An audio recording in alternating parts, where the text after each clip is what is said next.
daddy thinks he's insane.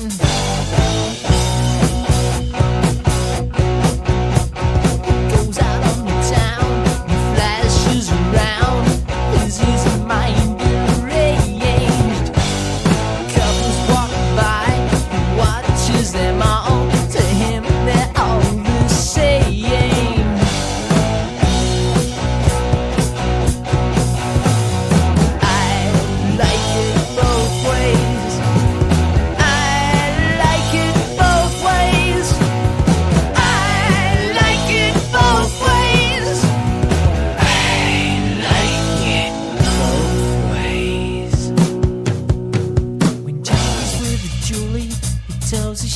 Girl says I love you always. Got the love he'll find within his schizophrenic mind, because he likes it both ways.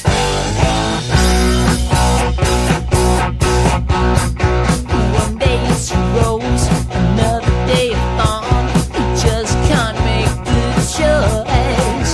The right one seems so hard to find. He can't make up his mind between a high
Mill Basin is a nice town with good schools.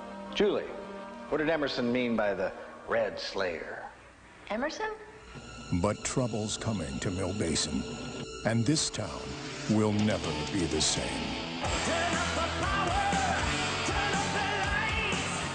If rock and roll is the devil's music, then Black Roses is the house band.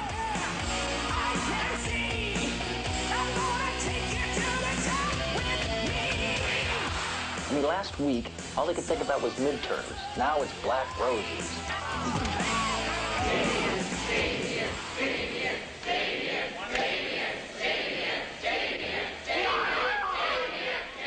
I love you, Dad.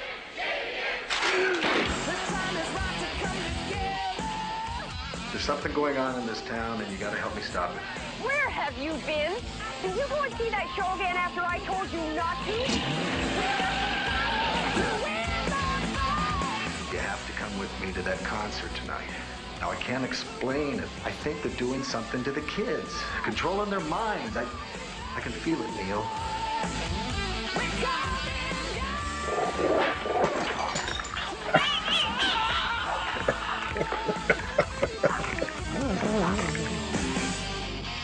I brought you a present. What the hell is going on here? Tea. I brought you tea. What you do with my kids?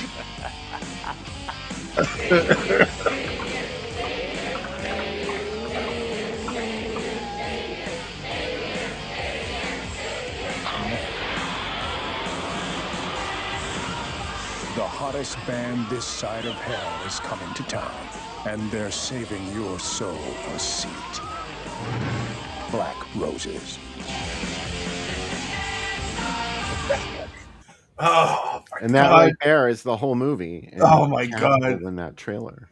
I've totally forgot two things about this movie. One, perhaps most importantly, there is a scene where Shatner gets so worked up that he farts, and they left it in the movie. I put a clip to the YouTube of it. I totally forgot that. Wait, happened. What? In Impulse, there's a scene where when he's like fighting and stuff, he farts, and they left it in the movie. Supposedly, it's up. That sounds like an urban legend, like the lady in the love roller coaster that was screaming. Oh, from the Ohio Players, because they burned her face. And then I totally forgot that that's William Kerwin in the beginning that gets stabbed with the samurai sword from Blood Feast, the guy who's sleeping with Shatner's mother. Oh my God! Don't you think that opening is kind of like the Boogeyman? It's like the Boogeyman. It's also like Pieces, and that's why I like it so much, because I like that it's in black and white. And I like that it's like, oh, we talked about this during the movie, though, when it first started. I think, and we kind of agreed on it, that Shatner's first kill since then happened in the car. He had been a bad person, but when that woman referred to someone as a tramp and unlocked that memory in his head, and that's why he killed her.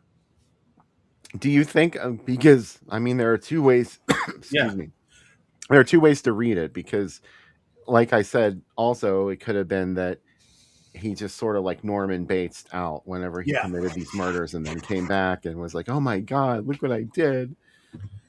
So I'm not sure if that was the first time, because he did take her and he instinctively took her to this desolate place. Oh, yeah. He was planning to do that. He had like a dump area already set up. Yeah. Yeah. Like he drove her out into the middle of that, right by a swamp or, whatever that was. I got to say, 70s Florida is wild, because you can go to a place and a woman will belly dance and basically give you a lap dance just for you, and in front of an entire crowd, and Shatner not embarrassed at all. Yeah, that was very strange. That's the first thing we see in the movie, too. That's sort of like the introduction to this character. That's what makes him the protagonist, I think, because we're like, oh, he's the kind of guy that if he's in an audience, the belly dancer will pick just him to dance for. And then it's like, oh, but should we like him? Because no, he's about to kill a woman. He's the main character. He's the hero. He hates balloons. He don't take him to the zoo. Violently hates balloons. Yeah, he gets upset about balloons like I do about people that are making fun of Lucio Fulci. Like, he gets really upset very quickly. Bill, your sister's in the chat too. I know. I typed something to her in the chat and it didn't show up. Oh, okay. So thanks, Facebook chat. Hi, Jen. Love you too. So there. Glad people. Mike said he thought this was really good, kind of like Night of the Hunter-ish. Wow, that's high Mhm. praise, and totally random that it's PG though. But yeah, it's I. And the other thing I forgot is that Jennifer Bishop was also in Mako, so a secondary, a Griffey superhero universe. I may have mentioned that on the first Oh, segment. did you? Oh, I probably blew past it. I'm sorry. I have to It's be cool. a better listener. I do like, again, I hope everybody enjoyed the businesses within this movie, especially that hotel business. That like Wait, the what business? The gift shop in the hotel. That's my favorite of the many businesses. Oh, This is a yeah. movie based around businesses. There's a car wash, there's a bar, there's a theater. Do you know what I mean? Like these different businesses in Florida. Well, how desolate was this area? Because that whole confrontation in the car wash happened, and Harold Sakata was screaming. Nobody Yeah. came running. He managed to like run him over, load him into the trunk of his car, and drive away with him, and nobody saw any of that shit. Right? Like It's a car wash. It's the right car there. wash must be in a bad place because nobody's driving by. Wouldn't you put a car wash in a place where cars drive by? Yeah, you'd want to put it next to like a convenience store. Well, this was 74. Things were a little bit different then. Yeah. We didn't have geckos and stuff like that. No, we really didn't. I can think of like entire areas where it used to be just open spaces and a couple of businesses, and now they're like all overdeveloped. You can get a sense of that when you watch Dawn, because when the helicopter flies over the mall, you're like, oh, all there is this mall in the middle of nothing. Yeah. Monroeville is not like that anymore, but it's pretty wild. Yeah, it was either Monroeville Mall or the Miracle Mile Shopping Center. Mm-hmm. And there were some other businesses that dotted the place. Like there was a Elmer's Fish was in a little place, and it was next to a bowling alley, I think. Yeah, that's where the exchange is now, like that same area. Yeah, there was also Nick Marie's Esta, which has been there forever on that street, and the it's closed now. The Army Navy store that used to be up there is closed, which it makes me sad. Yeah, David said that car wash must have been in the back rooms or a TARDIS because it was huge and kept going. It is the biggest gas station ever. I would assume Florida car washes are bigger because you can get your car washed all year there versus other places maybe you can't. It had so many brushes though. It just kept going and going. That was my nightmare as a kid, that someone would roll down the window when we were in the car wash. I really feared that happening. It probably wouldn't have done anything, but it would have made the car. Oh, hopefully you would have got it in time. Yeah. Someone would have figured out what you were doing. Yeah. Have you ever gone to the car wash high? No. Oh, it's great.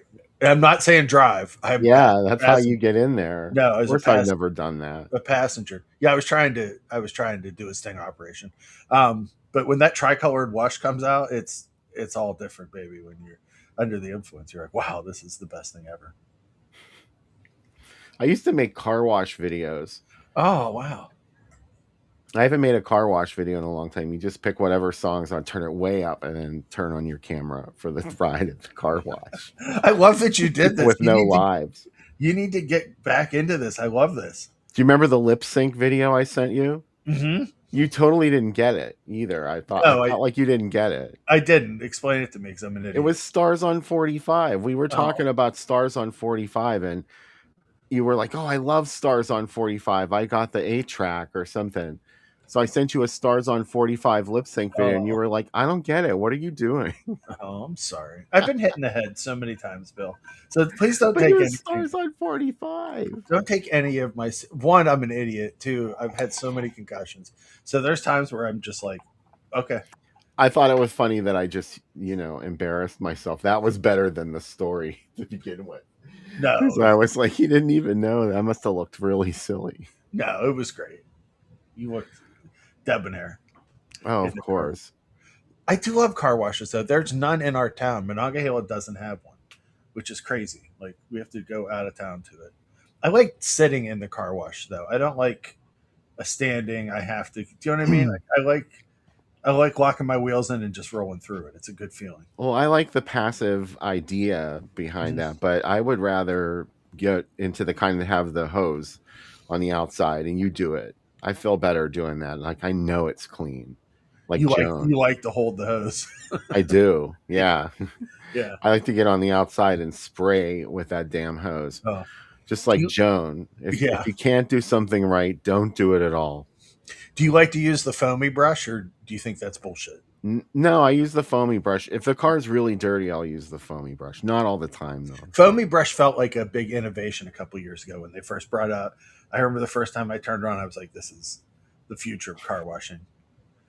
Hi, welcome to the Car Wash Asylum, where we only talk about car washes and the beauty of car washes and getting high at car washes. The car washes are very important within Impulse. It's a major uh, moment in the movie where, Ask Rolls Royce about car washes. right, we are to accept that Shatner can defeat Odd Job in a fight. I guess, right? Well, almost. He couldn't really. That's why he had to sneak up on him. Yeah, but like, however you get there, however you get to the dance, Hmm. you know what I mean? Like, True. I mean, he knew that he wasn't going to do it by hand to hand combat. That's for damn sure. he almost survived him though, but he had to use a lot of tricks and whatnot. A car itself to Yeah. yeah. It was like Serial Mom or Death Dream. Yeah. It was. I was reminded of that moment in Death Dream that Yeah. that poor guy at the drive-in gets run over. Oh my god, it's so horrible. I think about it. Yeah. I think about it when I'm walking through the snack bar and I'm not paying attention to the cars. I'm like, I'm gonna get death dreamed. What a way to go! Uh, imagine if it was playing at the same time it happened. I was cosplaying it in my final act. They could make a movie of it and call it Drive-In Massacre 2. Oh yeah, It really happened. it really happened. It's happening now. There's a scene in it like Megalopolis where they suddenly stop the movie and it happens. There's like a live action version of it, and then we go back to the movie. Very very William Castle. Of course, I'll be wearing a Cash Flag mask while I'm hit by the car, just to really make it meta. Hey, Anyways, there's let us something know, else I wanted to say about Impulse. please. That this sort of seems like I have this imagined genre of the finding yourself 70s movie, and that really could mean anything. But this sort of falls into that category of like this introspective, who am I really Mm, type of melodrama. yeah. You could you know in the TV guide this could say drama after it Hmm. as well. It would probably say thriller, So I was but going to say this feels it's not horror or drama, but it's thriller, which is a catch-all a junk drawer for TV Guide. so I feel like it could have gone either way because, like I said in the first segment, this was a sort of an acting experience for Shatner. To Hmm. play a character like this is sort of maybe an actor wouldn't want to go there, or they would have the tendency to overplay it. And he does. I mean, he does really freak out in this film. I'm not saying that, but it works. He Hmm. really sells it. I think he does great work in this movie, even if he does lose it in a couple scenes where like the balloon scene was But you know what? crazy. I think that sets up the unpredictable nature of his character. Like you don't know. Yeah, I took that as kind of weirdly realistic. Like you don't know what could set him off or what upsets him, and he's like totally normal and jovial and buying you lunch, and then 2 seconds later, a balloon is enough to set him off. Like that's pretty. yeah. I think that's cool.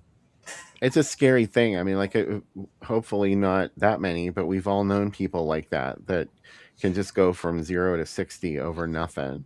It Yeah. seems like, and you don't know. Like, imagine that person, but they were homicidal, and you've got Matt Stone, Oh. wonderfully portrayed by William Shatner. Doesn't Matt Stone sound like a heroic name too? It sounds like a James Bondian.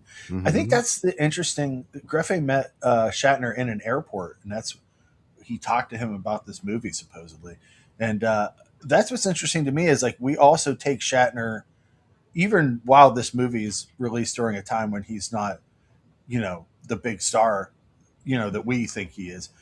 He's always the hero in movies. So like I think that's the other interesting thing here. where we see him as like the protagonist, because we're used to accepting William Shatner as the hero.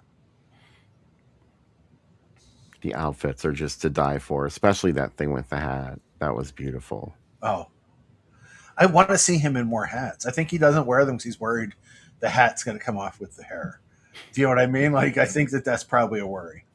Also, It can Shatner's happen. a natural smoker. I've seen him do this, and then the infamous Rocket Man video. He really looks like he enjoys smoking when he smokes. So did Cicada. Yeah. He was really working that pipe. Uh, It was hot, I gotta Yeah. say. Yeah, especially there's that one scene where there's some action going on, and then we see him in the background. The camera just kind of like zooms in on him, and he's back there playing with his pipe. Yeah. You didn't know? Did you know before this movie that Cicada would like fit into your thing, or was it just like suddenly you saw this and it was like, wow, this unlocks something? I don't remember. I mean, I think I definitely felt that way when I saw him in Mako, Yeah. because he's like in full speedos. Yeah. So I was like, oh, that made something happen. So I was pretty young, but Oh, okay. Oh, interesting. Wow. yeah, I definitely noticed him. Yeah. And Maybe not so much an impulse. I was older when I saw that. So, and he, he's sort of like, he has to be kind of tough when he's in that scene where he threatens Shatner, which I think is such a great scene. yeah. This is somebody that totally called his bluff. Like Yeah. Matt Stone is used to bullshitting anybody that he talks to, and then finally, like, somebody cornered him, and they were going to do it with physical violence, and he could not match that. So I thought Yeah. that was a great moment. That's what's funny is like, I think obviously because of the campaign for, like, that it is a low budget movie, I really appreciate that you recognize how good some of these scenes are. Like, if you would put this in another movie with different actors, I think people would be like, oh, this is a really like interesting study of a man's life. But I think it's because of so many other factors, no one's going to take it seriously. Yeah, I think that's probably what happened with this movie, and any movie that Shatner was in after Star Trek, at least back then, is everybody just looked at him and was like, "Oh, there's Captain Kirk." Mm-hmm. But he had much more range as an actor than just Captain Kirk, I guess. I'd say he's in 2 of the best Twilight Zone episodes, for example. Yeah. And they're two wildly different roles in it. What's I the love second one? I know the airplane one, but what's the other one? the one with the fortune teller. Yes, of course, Yeah. that one. Yeah. Also, I love when he was on Third Rock from the Sun. He was their king of their planet, and he's like, John Lithgow's character says, "I flew here, and there was a monster on the wing," and he goes, "That happened to you too," which is great. But yeah, I think, and like I think someone else mentioned, like there's the one movie he did for Corman that he's pretty good in too. But unfortunately, I think but he's someone that's kind of turned that typecasting, because he was in T.J. Hooker too, and like that was a really big show for a couple seasons. The Rescue 9/11 stuff he did was big. Was the Priceline guy. Like, he's done a lot of roles that other actors would be typecast for. He was great on Boston Legal, that show with James Spader. He was really good on it. So I think that he's had a really interesting career, and he could easily be one of those people that, not making fun of Adam West's career, but like Adam West, where we always see him as Batman, and he never really got past that and reinvented himself. It feels like Shatner did that. Plus, one of the greatest freakouts he ever did was when he was on the pyramid, and they lost, and like he just like starts screaming at the judges. For real? Yeah, he was like really upset about it. Like, he picks up the chair and launches it. It's pretty wild. Oh, Yeah. Could this be classified as a comedy? Alden asks. I think there's some. impulse? Yeah, there's some comedic. I think it's how you see it. You could definitely see this as something to laugh at. I see it as like Bill said, it's a guy falling apart and kind of realizing finally who he is, and maybe not being that comfortable with what he sees. But also, like, if you're this character, like, how would you change who you are? You know what I mean? That this constant like screwing over women and finding the next one, moving on. Like, I don't think you could escape this con man nature you have. Also, like, not to Yeah. be a psychologist, but like, do you think that this him using women and abusing them is like kind of like just based on how he felt about his mother, especially after, you know, he had to, Absolutely. he had to kill someone to protect her and become a murderer. Yeah, I mean that was clearly he had mommy issues because she wasn't exactly acting like a stellar parent in that No. moment. So he had some sort of grudge against her for that and had issues with women. Yeah. So, he was just sort of not dealing with it. And that's how I see it. He just chose this. He knew he could be sexy and he knew how to talk to people and be very manipulative. Yeah. And this is how he made his living instead of just dealing with who he was and what had happened. And I don't think that was the first time he had killed. Mm. I think that there were times before that where he did the same thing, but this was just a cycle that he kept repeating. Like he would do this like a stepfather thing, like you said. Mm-hmm. He would construct one of these fake identities, and then after it died, he would kill it off and start over again somewhere else. And that person was someone who had never killed. Yeah. And he keeps thinking that he's not that person anymore. And he like continually freaks himself out because he's like, oh my God, like I finally lost it. I'm like, no, you lost it like 8 times before this. You just don't remember it. That's interesting. He can't get away from repeating this. David brought up some of the child turned psychopath by witnessing parental nookie trope of movies like Pieces, Nightmare in a Damaged Brain, Silent Night, Deadly Night. What was the first movie that started that trope? That's a really interesting question. Boogeyman is another one. This movie predates all of them. Mm-hmm. The one in Boogeyman's crazy because why is he wearing a stocking over his head? There, I have so many questions about what weird fetish world that their mom's into in Boogeyman. He was just playing around, trying to freak her out. Yeah. It was bad timing. It was bad timing. The same, I guess we could just watch Boogeyman. I was thinking, have we done Boogeyman 2 in the show? But we kind of already did Boogeyman. Well, so, yeah. So. If you've seen Boogeyman, you've seen almost all of Boogeyman 2. Although I have to admit, I had forgotten about that whole ending in Boogeyman 2, which is so strange and bizarre. Oh, they went meta early where they're like, someone's making a movie of the movie that you just watched. Yes. So let's watch the movie that you just watched. Remember this part? Okay, we have to watch this part again. It's like Chris Farley directed. Remember that time that we did this? Wasn't that cool? Can you do that? We'd see it again. Can we watch that? It's very fan service. It's very committed to giving the fans what they want. Beautiful. Which is a lot of people are like, oh, it's not a lot like the first one. It got too different. Not here. Not like this. Man, I wanted Nicholas Refn's doing a Maniac Cop series supposedly for HBO. I want someone to do an Impulse series. I want to see what happened to Matt after he killed that guy. Did the mom cover make a great Ryan Murphy series? It would. Like, could you imagine? Like maybe the mom covered it up and he heard the guy's voices the whole time in the house. Did that guy become part of his psyche? And do you know what I mean? And like that's why he started doing this. I don't know. It feels like we could get a lot of mileage out of Impulse. They would just steal it. Yeah, probably. Pay homage to it. Yeah. There's nothing wrong with that. I mean, isn't that what Tarantino has done his entire career? Is like just make these remixes of other movies that we love. You're like, oh, he's following the scene reminds me of The Psychic, and this scene reminds me of this. Like, that's cool. Yeah, I'm good with it. We're good at it. Yeah.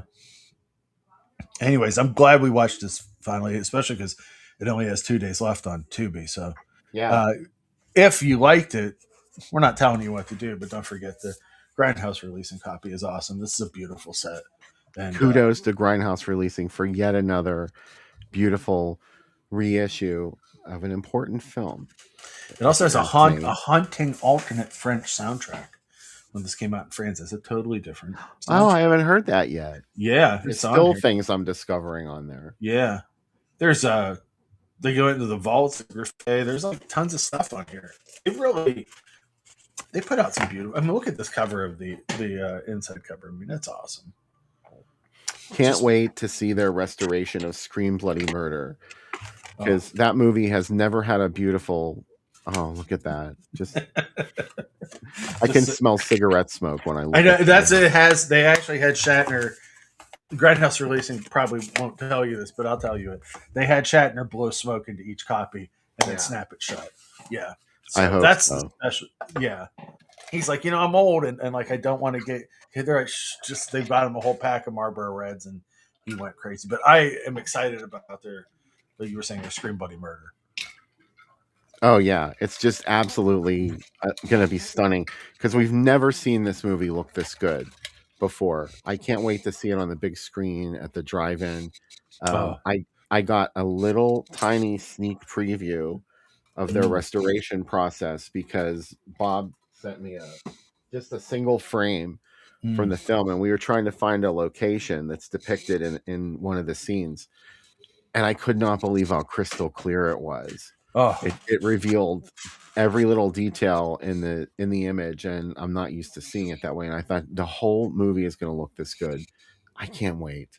It's so I often good. think about that of movies that I have seen so many times or like previously existed on like, multi packs or were, maybe not as well considered movies. And it's like, that's why I'm excited about these kind of releases, because it's like, oh, I'm going to see this movie totally different. Do you know what I mean? Like Mm-hmm. I'm going to see it like as it was meant to be seen. And Yeah, I've never seen that. the actual experience, as opposed to, most of us who were a certain age, we didn't get to see Halloween in theaters. So we Mm-hmm. didn't know what it looked like in Panavision, the Panavision aspect of it, and the full frame. It was cropped, and there was information missing from both sides of the frame, and it was just a mess. The pan and Mm-hmm. scan, and then one day I got to see it in a theater. I'm like, oh, that's it. That's why this movie is so good. Oh no, Sam went away. There he is. Back, sorry. I got like a message that said I was paused. Oh, I didn't do it. No, it's cool. Yes, I really love what you're saying there about getting suddenly seeing the movie in a way you've never seen it before. That's why like I loved seeing Bay of Blood, uh, whatever title we'd like to say, at the drive-in. It was just like, wow, this is, what I mean? Like, this is beautiful. Yeah, we're so lucky that we get to experience this, because in so many ways those movies were lost forever. The experience of seeing the film that way was at one time considered lost forever. Like, we would never get to return to that. We would never see a movie like Scream Bloody Murder restored to, or Mm-hmm. any other low, even Impulse. Mm-hmm. These movies were not meant to be studied and preserved and viewed in high definition. So in a in that regard, these look better than they did when they Yeah, were released. I often think of that because there may not have been that many prints as they went across the country. So by the time this would have got to a Pittsburgh drive-in, we were probably seeing, if we see we get a battered print. Do you know what I mean? It would have been run so many times. So it's wild that we almost every time you run one of these 4Ks, it's like you're seeing the print for the first time, like the best possible version of it. Mike Justice named some Hitchcock films there. I'm assuming you meant because of their conversion to pan and scan, and that's another thing that you can never quite get over, is growing up on movies like Psycho and Marnie and The Birds on TV, and then you see one theatrically, and it's a totally different experience. Mm-hmm. You see why these movies felt so big to people and so terrifying. I think. Do you know what I mean? Like that's why I often think of. We talked about seeing. I know it's not the same thing, but like an Earthquake or an Exorcist 2 in the theater when they came out, and how loud those movies probably were. Do you know what I mean? To hear them with those giant speakers, like that would have been awesome. Yeah, and the experience of going into a theater where there were 500 other people in there with you, 1,000 other people or more, Mm-hmm. just to see a film, and there were just so many bodies crammed into this theater, and the screen was enormous. I think about that all the time, in the theater where I work, and our capacity is around 2270, Mm, something like that, and that's how we started out as a movie theater. yeah. Well, maybe that it might have been a vaudeville theater before that. I can't quite remember the history, but they used to screen movies there, and it's just amazing to me that they could sell that many tickets, that they would be able to just screen films in such a large venue. My mom was talking to me about it, that like it was a big deal to get to go to Pittsburgh to the theaters downtown, because the movies that played there, you probably wouldn't get them in your, Elwood's like an hour, where I grew up, an hour away. Those movies wouldn't come there for like a year or two. Do you know what I mean? And like, so when like stuff like Sound of Music and stuff came, people would drive into the city to see them at the downtown theaters because, Yeah. they had heard about them. Yeah, you just couldn't see it everywhere. It wasn't released to every little theater in your area. Yeah. I know, because we were such a small town. Like we had like drive-ins and stuff, but we often got either second run stuff, or we got, things that didn't play in other, like B features, or like, we were the perfect kind of town for Sun Classics to four wall our theater, because they could make money, but probably the major companies didn't care. Like we didn't get Star Wars for like maybe 18 months after it came out. Do you know what I mean? Like, because there weren't that many prints compared to now. Like a Yeah. DCP now, you just get the feed, and just put it up, or the file. Yeah, there was a lot that went into it. A great expense in Mm-hmm. getting these films on 35 millimeter in the first place. Mm-hmm. So it's not like you would just like, oh, we'll just make another one. No, you'll use the one that it's already been in 500 projectors by now. Yeah. Also, it's like, how many times has it been spliced? Like, what's missing from it? Do you know what I mean? Was there a projectionist that cut out some of the nude stuff to make a reel for themselves? Are there different pieces that might not be in it by the time you get it in your drive-in? When I saw Terror House at the Mahoning Drive-In, that was an amazing experience, but I was a little bummed out because the severed heads were totally missing from the print we watched. Mm. They did not show the fucking severed heads, and that's the whole point. That's the climax of the film, at It's least, the horror moment. It was missing. Oh, that's wild, because especially I often think about that when pre-internet, when not everybody could see the same print of movies. I imagine people argued this. Do you know what I mean? Where they're like, "Oh no, at the end there's all this other stuff." Like, you're making that up. Like, you don't remember that. Do you know what I mean? Like, because the print that they had always seen. Steve Bissett talked about that when he first saw Blood and Black Lace on WOR in New York. That the first time it played, it was uncut. People must have complained in between, because when he tuned in to watch it, a couple weeks later, and he had told all his friends about it, he said it was way cut down. Like all that stuff had suddenly been removed, and you know the things that he talked up, and they were all like, "You're lying. That never happened. That part wasn't in the movie." That's why we can't have nice things. Censorship. Yeah, exactly. All right, so maybe we can start talking about them Black Roses. Yeah. I don't have anything exciting to show. Yeah. For ads. Maybe we could start with a different image. This movie was definitely in your video store. If you remember the mom and pop era, like the box of this was a 3D box. So like I remember looking at this many times, because like you could feel all the stuff in it. Yeah, it had, I don't think it lit up, but it had texture to it. Yeah. That had to be expensive compared to the normal box art. Do you know what I mean? I don't think this is the US release anyway. No. So that may not have been one of those textured covers. Yeah. But it did not play theaters. Mm-mm. There was no, even though there was a Joe Bob article that mentioned it. He wrote about it in August of 1988 and said that it was about to be released in theaters. And the title of the article suggested it was all a review, but he was really talking about something else, and he mentioned it for like 2 paragraphs at the end. So you couldn't really get a good idea whether he was crazy about the movie or not. I am crazy about the movie. It's an interesting one though, because the director John Fasano also made another heavy metal movie, Rock and Roll Nightmare, with John Michael Thor in it. and Zombie Nightmare that he wrote and did some uncredited. That's Adam West, Tia Carrere, and John Michael Thor in the same movie. But Rock and Roll Nightmare makes, compared to this movie, like it is one of the most technically inept movies I've ever seen. There's a driving scene in the beginning that goes on for 45 minutes of just the band driving around.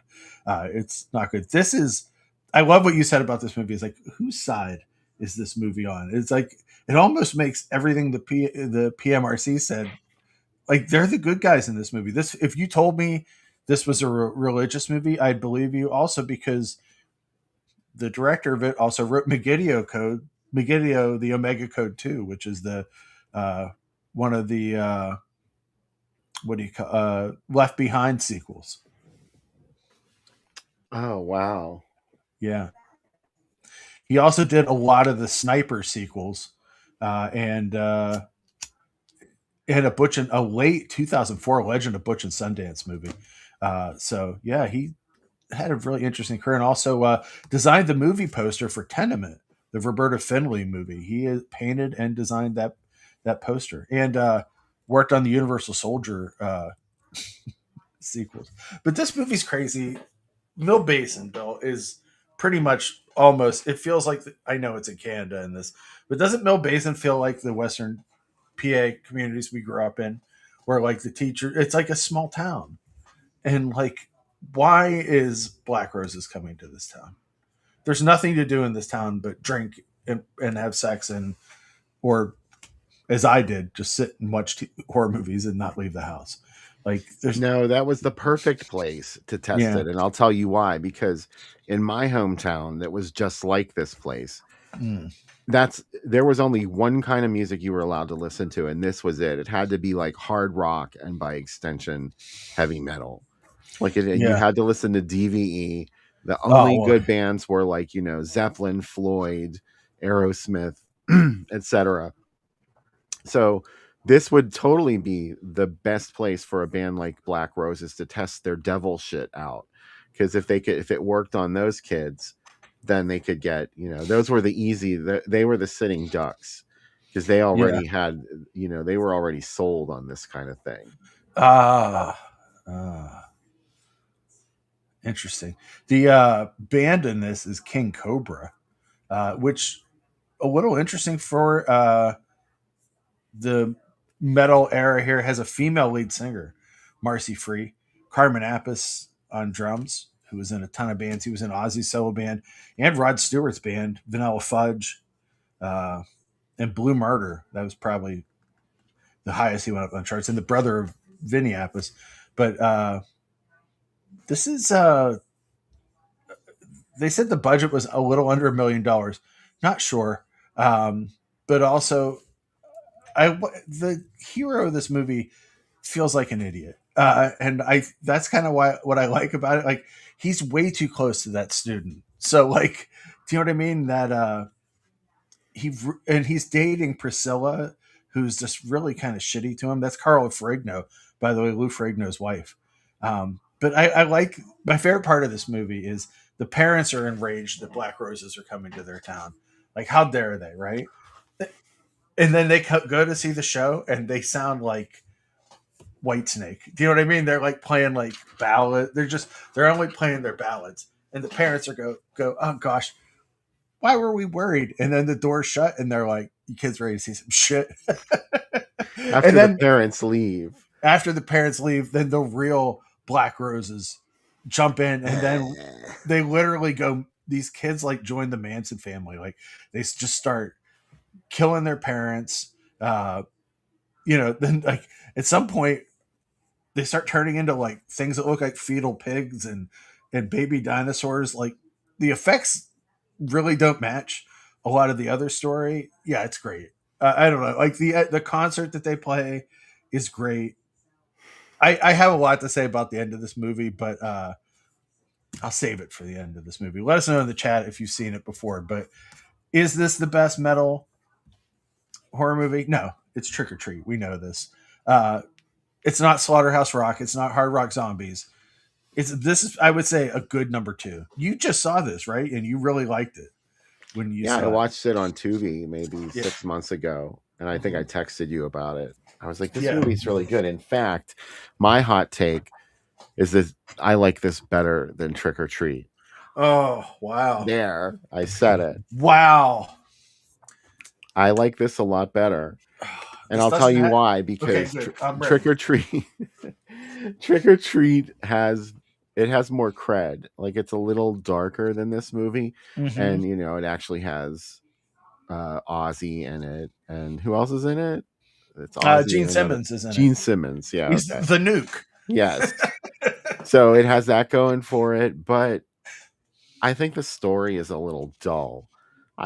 In Trick or Treat, and I don't think that the lead singer Sammy Kerr is all that charismatic.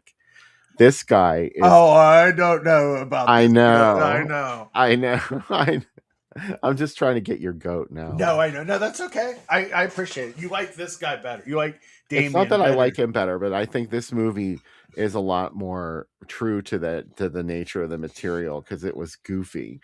And Yeah. that was the one problem I had with Trick or Treat was that I don't know, I think this one goes further with the monsters than Trick or Treat did.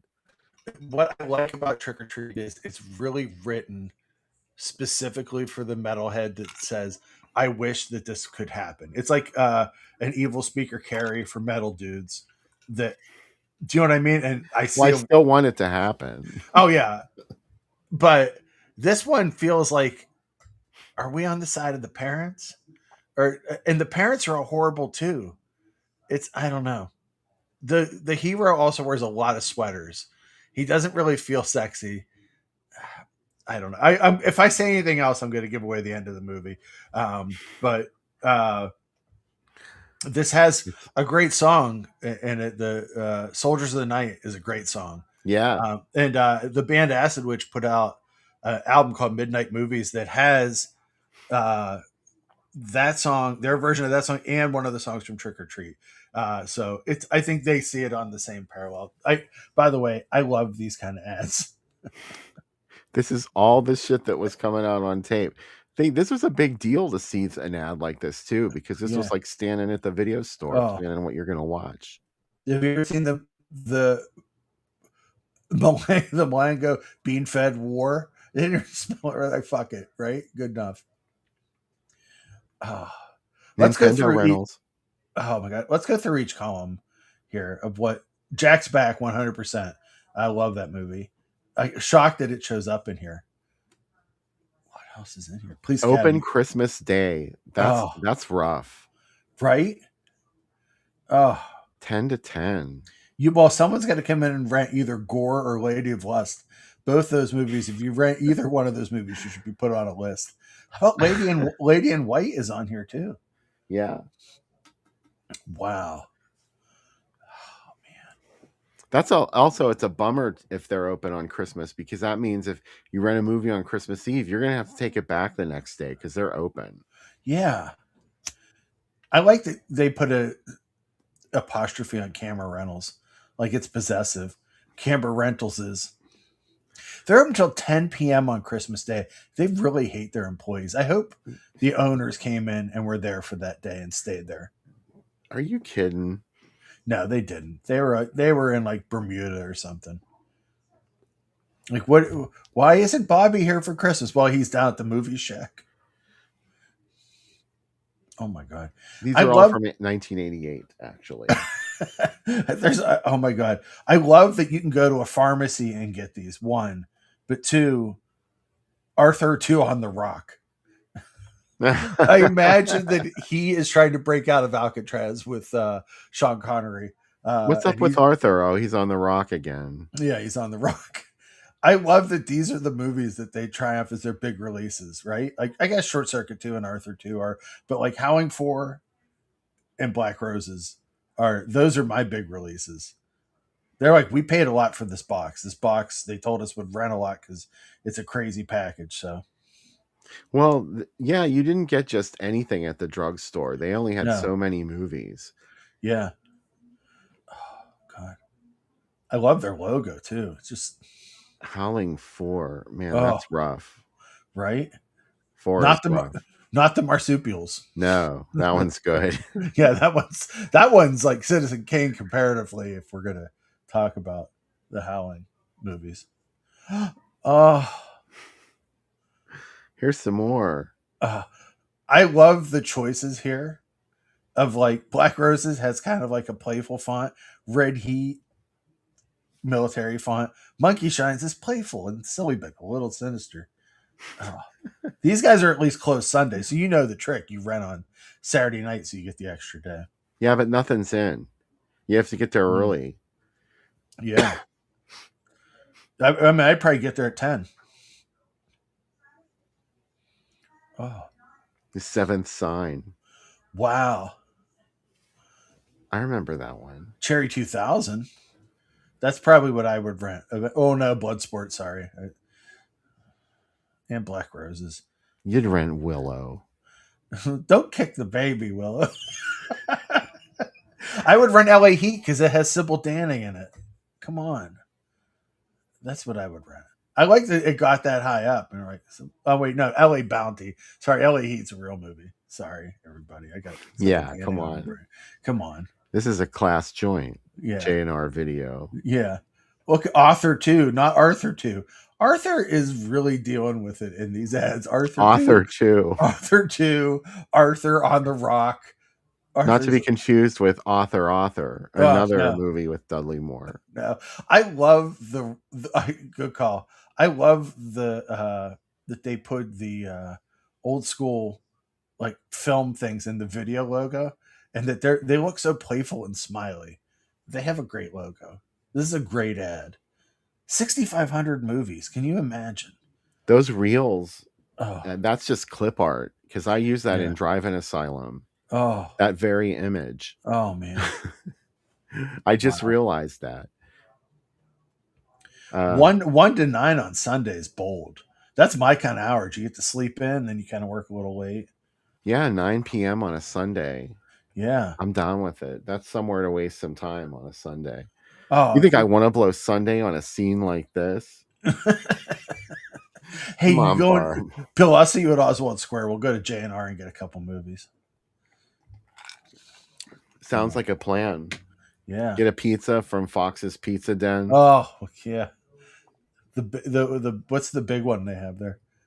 What about White Ghost? What is that? Is that supposed to be Lady in White, which I know came out around the same time? White Ghost. Also in now, the Bible. The Bible. 10 Commandments. Moses. And the Rose. One of these things is not like the other. Yeah. I like the Gores on here, and it's like anybody that rented either Gore or Gore 2, again, put them on a list. Would you like to rent a Nintendo cartridge while you're here? We'll rent you that too. Your evening is planned. Yeah. It's snowing out. Yeah. What else are you going to do? What else are you going to do? Come on. What else are you going to do, huh? You'll be lucky if you can leave your house tomorrow. Rent some shit. Rent some shit. And hey, guess what? Rent extra tapes for the weekend. And guess what? We'll double charge you. Oh, Vince says White Ghost is a rarity even back in the day, and he still has his VHS. Ooh. Nice. I'm glad it's something cool. Yeah. Well, he didn't say it was cool, just that it was rare. Do you think they meant the robe instead of the rose? The rose. Where's everybody going, Moses? I like that. Like, oh, this Bette Midler film is also someone that just came out of church. Like, let's go rent the Rose, and because I've heard it's a good religious film, kind of like Moses or the 10 Commandments. Bette Midler, she is the divine Miss M. Oh my god! Geez, Sam, you're an easy audience. Oh, that got me. You got me at Great Escapes. Let's go to Great Escapes. Great Shakes. Great Shakes. Those were the days. No. I miss stuff like this. So even though like you can get shit pumped right into your home, there's no commitment to it. No. Like it's just right there. Oh. You know, it's for you to choose from, and you didn't have to. You had to like actually make a trip to go to these places. We had a Hollywood Video next to Kennywood that was gigantic, and I would just get lost in there looking through stuff, and it was so great. Like, and I lived close enough. I lived under a mile away, so it was nice where it wasn't like, I had to really make a trip to bring stuff back.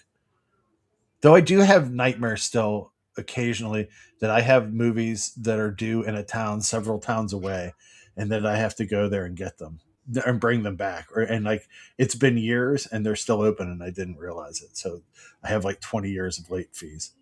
Oh yeah, they're not fooling around. No. You better turn that shit back in. They called and they're like, hey, your copy of White Bun Busters is very late. You rented this Dark Brothers movie 26 years ago. And please bring it back. Okay. My mom threw it away, sir. Yeah. My wife threw it away. It's what it is now. Let me tell you about White Chicks. That's another good Dark Brothers movie that is late right now. What's the Storm Quest? That's a good question.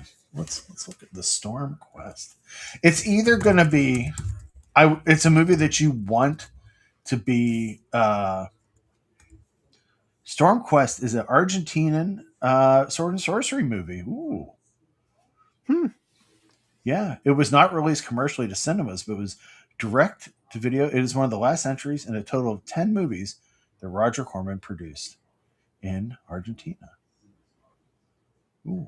It's about women rising up against men. And Brent Huff's in it. So there you go. I mean, I'm definitely going to look this up now. Just for the Brent Huff. Just from the pictures I'm seeing, this looks pretty good.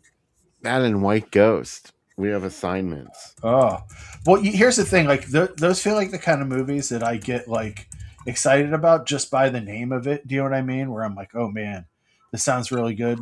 And then nope. But hey, guess who's in White Ghost? Who? William Catt. Get out. Yeah. What year is it? 1988. An MIA soldier named White Ghost lives in the jungles of Vietnam. The U.S. Army comes in and sends a black ops team to rescue him. However, the man leading the team wants the White Ghost dead. Starring William Catt, Martin Hewitt, Reb Brown, your Hunter from the Future himself. Oh my God. Where's this movie been all your life? This movie, it also has Rosalind Chow in it. God damn it. Who directed it? B.J. Davis. No relation to B.J. Thomas. Oh, I tuned out the minute I realized it wasn't a Lady in White ripoff. It's not, but it's by the guy who did stunts for a former stuntman who became a director. That's one of my favorite things. Who also, what else did he do? Laser Mission. Oh my God, this is Laser Man, Neutron Man, Tarantula Man. Oh my God, and Stick Fighter, another Sam favorite. So yeah, this is definitely. And he also made the movie Streets of Hollywood, starring Judy Landers and Kane Hodder. Oh my God. Well, we've all learned a lot. He also directed the video I had Live for You, and That's the Truth, the Meatloaf song. So this is definitely up my alley, as the kids say. From the writer of Malibu High and Hitchhike to Hell. Jesus Christ. I'm going to leave the show now and watch this movie. Sorry, guys. Bye, everybody. Thanks for watching. Let's go to a commercial. We'll be right back.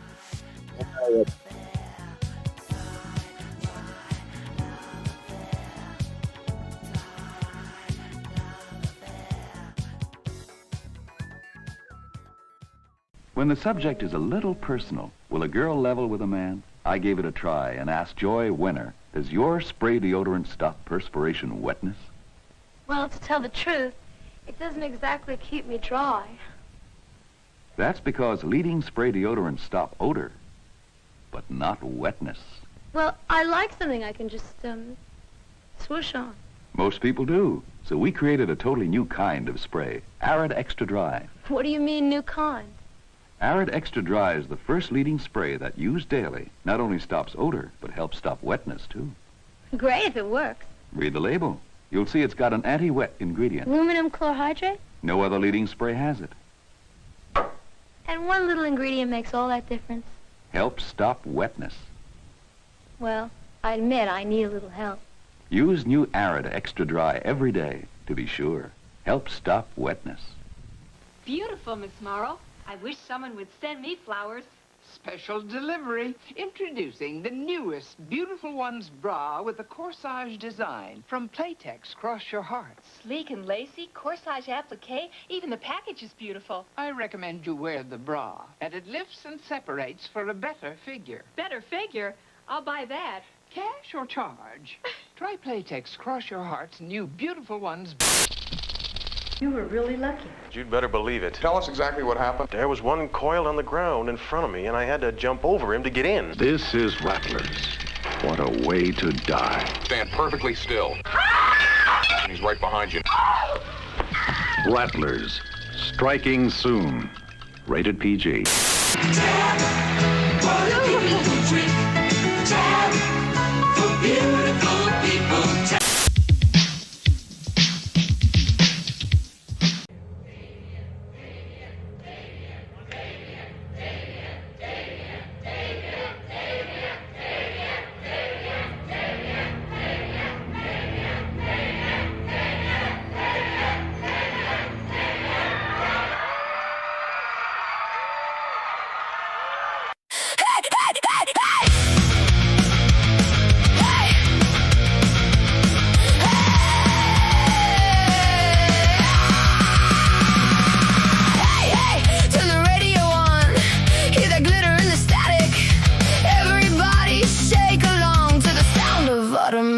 Magic, leather boots and silver eyes, stepping from a midnight van, electric smiles hypnotize, everybody's in their hands, golden records, crimson lights, sweet vibrations down your spine, they play a riff, they steal the night and whisper, baby, you'll be fine, they're selling devil vinyl, spinning around and around, got the whole world dancing to a haunted sound. Shake it, little darling, don't ask why. The demons wear guitars tonight and hide beneath the spotlight. Every city, every town, crowds are swaying side to side. Nobody can hear the chains wrapped around their minds. Television saints in suede, singing sugar-coated lies. Everybody buys the dream while the fire grows behind their eyes. They're selling devil vinyl, spinning round and round. Got the whole world dancing to a haunted sound. Shake it, little darling, don't ask why. The demons wear guitars tonight and hide beneath the spotlight.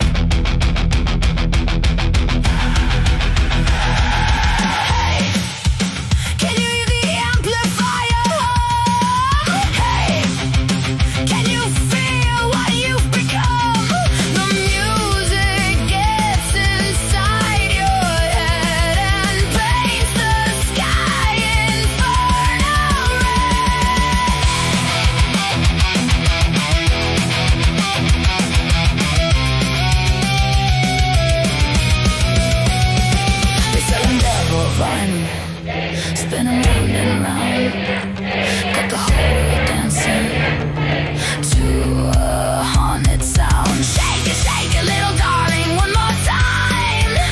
The demons wear guitars tonight, and everybody falls in line.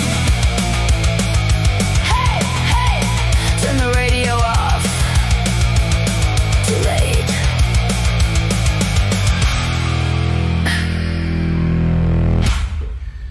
Stage diver. You ever seen Black Roses in concert? You ever seen Black Roses, Reggie? What do you think about Damien? Damien. Anyway. Jägermeister. First 2 ounces of Jaeger. The best. Half an ounce of lime juice. How will Jaeger and lime react violently in your stomach? Anyway, there you go. And now that you have that on, you're going to put 2 dots. Not too much.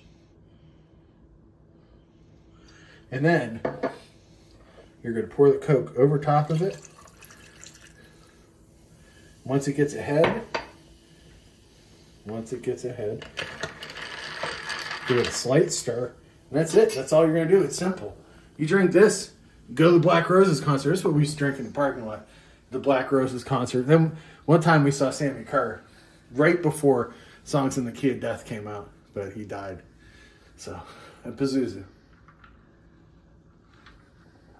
Oh, that's really good. I'm not gonna lie to you. This is great. This is exactly what I was hoping it would be. It is very floral and fragrant. I feel like I'm in the German woods. I feel like I'm hanging out with the Scorpions. And maybe bands like Raven and trying to think of another, Shark Island and Danger. Not all those bands are metal. Maybe some Sodom and some Burzum. But right now, Black Roses. That's what I'm all into. Really into Black Roses. All right, Pazuzu.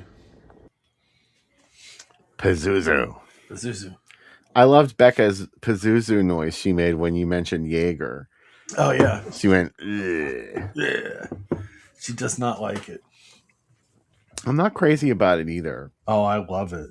I could be forced, though. They sponsored Slayer, so like technically, legally, as a metal kid, I have to drink it. Oh, really? Yeah. But I love it, so. I should have named. I was trying to think of the weirdest bands to name drop, and I had just listened to a Raven record the other night. They were sports metal, which is my favorite weird genre. They all wore like sports equipment on stage, and their drummer's name was Wacko, and he had face paint. And as a kid, I'm like, that's the coolest thing ever. I tell you, as a 53-year-old adult, Raven's still pretty cool. I like them. So I would like Black Roses where they're King Cobra, but I like the Black Roses. I kind of like Sammy Kerr's better because it's Fast Away, and I would prefer Fast Away. So this is how I'm rating it. So, yeah. Opera metal. That's like Vampire Lestat. Mm-hmm. Yeah. He had a metal band, yeah, and then it was Korn in the movie, right?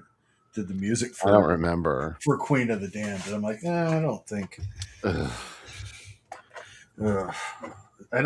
I don't want him to be new metal. I would like him to be like Queensryche or something. I would like him to be operatic metal. Stradivarius is a good band. That's difficult to present that story literally on screen because it involves a hypnotic kind of music that Vampire Lestat is performing. Yeah. And it's hard to actually come up with something that would sound like that. That's best left to each person to imagine while they're reading it in a book. That's a great call, yeah.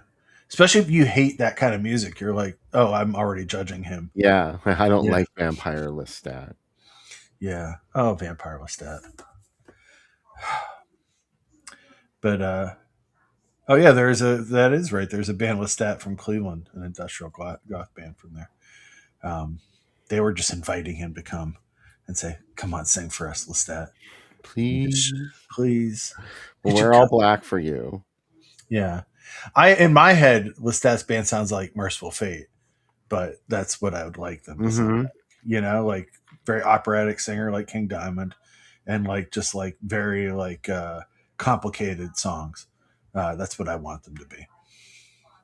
Like Jobriath, sort of. Yeah, exactly. Like a Jobriath, but with like like shredding guitar parts. Yeah, that's a great call. So, but hey, how about that Joy Bang commercial?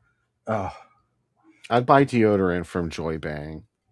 Yeah, especially since in the commercial she doesn't know what they're even talking about. Apparently, I am shocked that you didn't say to me like, "Do you like her even more now that you know that at this point in the commercial she doesn't know how to use deodorant? She probably doesn't know how to shave her under her arms. You probably are loving this." And I'm like, you know me so she's kind of hippie-ish. Yeah, you know me so well. Like she's like tuning up her guitar, and then she's like tuning up her guitar, and she's like, "I've never shaved my legs before. I don't think I have to."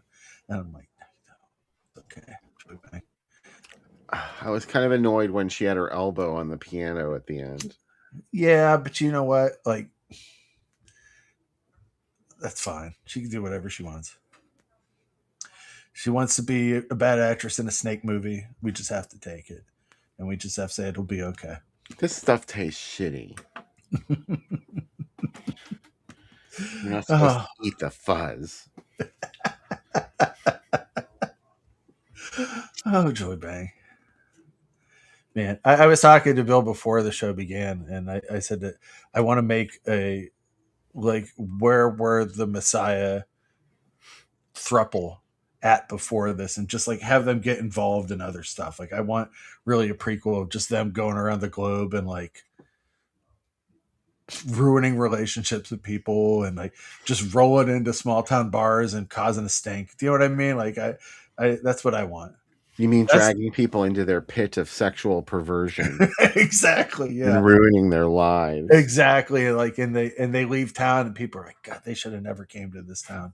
And And they're like, oh, we'll move back to our rich, blood-sucking, aristocratic lives now. yeah. Searching local urban legends. This has brought us the whole way to this California beach town where suddenly we've run into someone that finally breaks us up because somehow we magically found someone as hot as us. Everybody's you're either in the world of Messiah Evil the ugliest person that's ever existed or the most beautiful. And I like that. Has anyone seen Black Roses in the chat? I know quite a few. You probably have. This is a good one. I would say, I'm trying to think of other metal movies that I guess Shocker tried for the Mike Justice said he'd like to see a Hanna-Barbera thruple cartoon. Mike, that's how I sold it. I said it needs to be like a Scooby-Doo kind of thing. Like, you know what I mean? It's like kind of Scooby-ish. They go from town to town and they is it different beach towns? Do they go to the town from Dead and Buried and like expose all the stuff and then at the end they whip off the doctor's head and he says, I should have known. You damn kids. You damn thruple kids. You did it. And then I would imagine kind of like a Hanna-Barbera song, they're also a band and they sing a song over the end credits. Do you know what I mean? Like, absolutely. Do you know what I mean? Like, I think that's smart. I bet Joy Bang played a mean Laurie Partridge harpsichord. Oh my God. Can we get them all back to do, other than Michael Greer, get them back to do voices for this? Could you imagine if like people are like, hey, there's to like the hardcore, not that we aren't, but like to the audience of people that love Messiah of Evil, like there's new Messiah of Evil out. Oh, what is it? It's a Scooby-Doo cartoon where they're all banned and they travel to the US. And they're like, that's not what we wanted. Oh, Daryl, congratulations. Mystery triple feature. Ooh. Let us know when you can share the mystery with us, Daryl. Yeah. About what movies they were watching. Yeah. Oh, man. In the meantime, you can watch Black Roses on Tubi. Same place you just watched Impulse. Yeah. And yes, this had the puffy cover that you could touch and interact with. Between this and I saw that Chris mentioned Frankenhooker. Those were the two big ones on the shelf that they really stood out. There was like a war to make stuff stand out. And then the Wizard video boxes, of course. These are the things you notice. Yeah. With the flashing zombie eyes. Oh, that's right. Wow. Yeah. It also had a 3D cover too. And there was Bleeders, which had like the thing that had, you could move the blood around. I got to admit, I was a little disappointed with Black Roses because there was no light up part. Although I did like the 3D cover. I used to notice that all the time, but it never made me rent the movie. Oh, I know. And like I saw it all the time and never rented it. And then when I finally watched it, I was like, why didn't I rent this? This would have been perfect for me to see. I probably would have been angry about how the band is represented in it, but I don't know. Also, Sopranos appearance by Big Pussy in this. Forgot to mention that. And what's her name from Creature from the Black Lagoon? Julie Adams. Julie Adams. And the last movie, the Dennis Hopper movie, shows up in this as well. So what weird choices she made in her life to be in these kind of movies. They're like, cool. But she's in it. I like that there's like, we get a lot of like inner school politics and what the parents think about stuff. Oh, thanks. Chip said it's also on Shudder. I'm sure there's a great looking version on Shudder too, if you have that and you don't want to watch it with commercials. But I would. I'm definitely excited to see what everybody thinks about this movie if they haven't seen it in the past, and if you have seen it, come back after and tell us which metal band you prefer. Help settle this raging argument between Bill and I that might split the show up. I'm kidding, it won't. No, I think we need to have more moments like Siskel and Ebert. More Siskel and Ebert moments, yeah. Mm-hmm. And then we'll be back next week too. Come back for the third segment, and we'll be sharing. And Daryl said he actually spoke to Carmen Appice. Daryl, you don't know this, but Carmen Appice is my father. So yeah, he doesn't know it, but yeah, he went out with my mom in college when she was in Vanilla Fudge. When she wasn't in Vanilla Fudge, he was. God, what if my mom was in Vanilla Fudge? That'd be crazy, right? I was wondering what part of your life I missed. Yeah, exactly. Yeah. Well, the movies are they're both kind of something weird level. Yeah. Movies. In fact, I think they both were. Yeah. Something One weird. definitely is. And it's from late 60s. And great title. And I super They're love both it. from the late 60s. Yeah. One's are they both black and white? I know one is. Yes, they are both black and white. Mm. Yeah, we're going old school black and white TV double feature. Mm. If we could make our live streams in black and white, we would. Maybe we can. Maybe let's try it. Anne Francis stars in Forbidden Planet at the late night double feature picture show.